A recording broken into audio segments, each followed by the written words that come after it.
इस वीडियो में हम बात करेंगे मोल की। ये वो मोल नहीं है जो हमारे चेहरे पे निकलता है, बल्कि ये एक ऐसा यूनिट है, स्टैंडर्ड इंटरनेशनल यूनिट है। जैसे हम लफ्ज़ दर्जन इस्तेमाल करते हैं किसी चीज़ के साथ, ये बताने के लिए कि उसकी तादाद 12 है। इसी तरह ये मोल भी एक यूनिट है और ये बराबर होता है, इसकी जो कदर, ये वैल्यू है, वो बराबर होती है 6.022 ज़रब 10 की ताकत 23 के। सवाल यह है कि ये कहाँ काम आता है। तो इसका जवाब यह है कि ये एटम और मॉलिक्यूल्स की गिनती के लिए मुफीद है।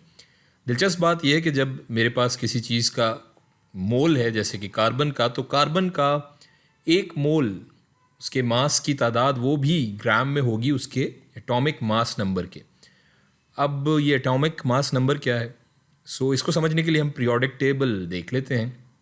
इस टेबल पर अगर हम कार्बन पर जाते हैं तो हम देख सकते हैं कि इसका एटॉमिक नंबर 6 है। इसका मतलब है इसमें 6 प्रोटॉन्स मौजूद हैं और इसका एटॉमिक मास जो है वो इस पूरे एटम के मास के बराबर है, जिसका इन्हिसार इस चीज़ पर होगा कि इसमें कितने प्रोटॉन्स और न्यूट्रॉन्स मौजूद हैं।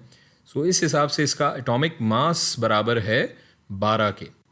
इसे समझने के लिए हम यहाँ मज़ीद एक मिसाल और ले लेते हैं। ये एक और एलिमेंट देख लेते हैं हम, जैसे कि नायोबियम, और इसका एटॉमिक मास नंबर है 41 और एटॉमिक मास है तकरीबन ये 93। तो इसका मतलब कि नियोबियम का एक मोल, उसका मास बराबर होगा तकरीबन 93 ग्राम्स के।